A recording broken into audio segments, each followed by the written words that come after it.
What's the one thing you need when you've truly lost all hope? It's not another 5-step plan. It's not just positive thinking, it's proof. Proof that someone just like you, someone who hit rock bottom, actually made it out to build a life they love. Today, we're giving you that proof. So I'll start. My name is Terry, and I battled addiction for decades. I drank heavily for a long time without many consequences. I had a good life. I never thought that drinking would eventually take me down, but it did. In fact, it got bad. Real bad.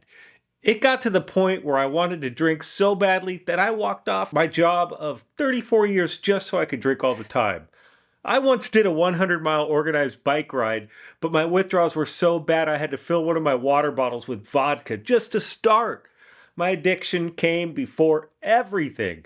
Everything I had built, gone. I hit rock bottom hard. And I want you to know his journey wasn't easy. It wasn't a straight line. There were so many setbacks, so many moments of doubt. I discovered that recovery wasn't just about stopping the addiction. It was about building something new. It was about asking myself, who do I want to become? What kind of life do I really want to create? And it all started with one single small action. Today, my life is filled with purpose. I'm hiking, I'm biking, and more.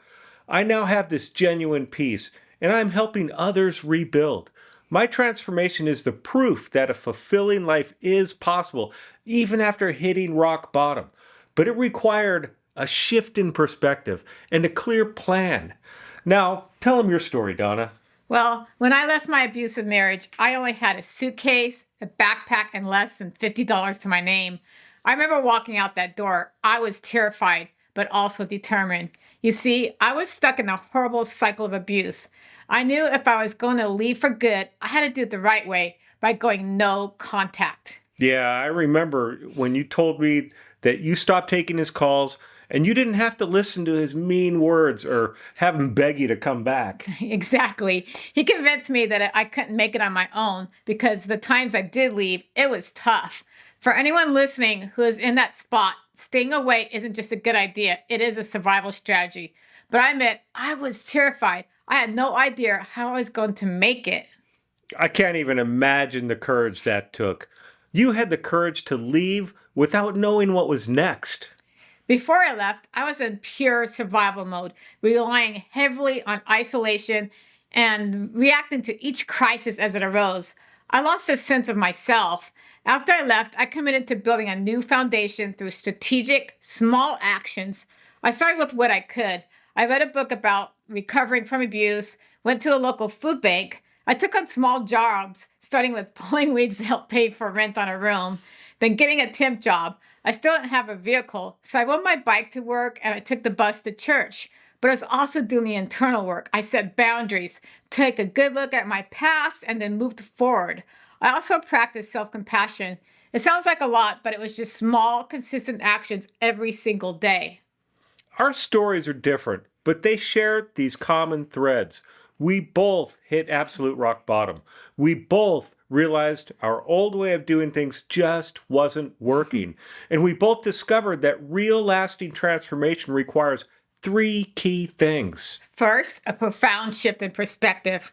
We had to look at our past and then after that, stop asking, why is this happening to me? And start asking, what can I build from here? Second, a clear step-by-step plan. Winging it doesn't work when you're rebuilding from devastation. You need a proven blueprint that shows you exactly what to do next. And third, a supportive community. Isolation kept us stuck. Connection made us strong. We didn't rebuild alone, and neither should you. Now, we know what you might be thinking. That's great for you, but my situation is different. My problems are unique. And you're right. Your specific circumstances are unique to you. But the principles of rebuilding are universal. Whether you're recovering from addiction, abuse, illness, a profound loss, the path forward involves the same core elements: clarity, consistent action, and connection. And that is why we created the Rebuild with Clarity Blueprint. We literally took everything we learned from our own journeys, all the strategies that finally worked, and we built a step-by-step program that allows anyone to follow. The blueprint isn't just a theory, it's battle tested. It's what's worked for us, and we believe that it can work for you.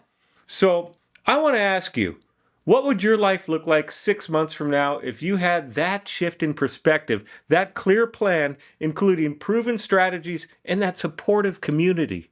Imagine waking up without regret. Imagine having the confidence to set and enforce healthy boundaries. Imagine building a life where you move beyond surviving to having a solid new foundation designed for genuine purpose, joy, and lasting peace. I mean, that's not a fantasy. That's what we're living, and it's what we want for you. If you're ready to move from devastation to a life you're truly passionate about, we invite you to learn more about our complete program at rebuildwithclarity.com. But as you heard in our stories, the biggest thing we had to learn was that our old strategy, just trying harder and pushing through, was the very thing that was keeping us stuck. That try harder myth is one of the most destructive traps in recovery. And it's so important that we've dedicated an entire video to breaking it down. We want you to watch it right now. It explains why your effort isn't the problem, but your strategy might be. We've put that video right above us. Click it and we'll see you over there. Remember, you can do this. Let's build this better life together.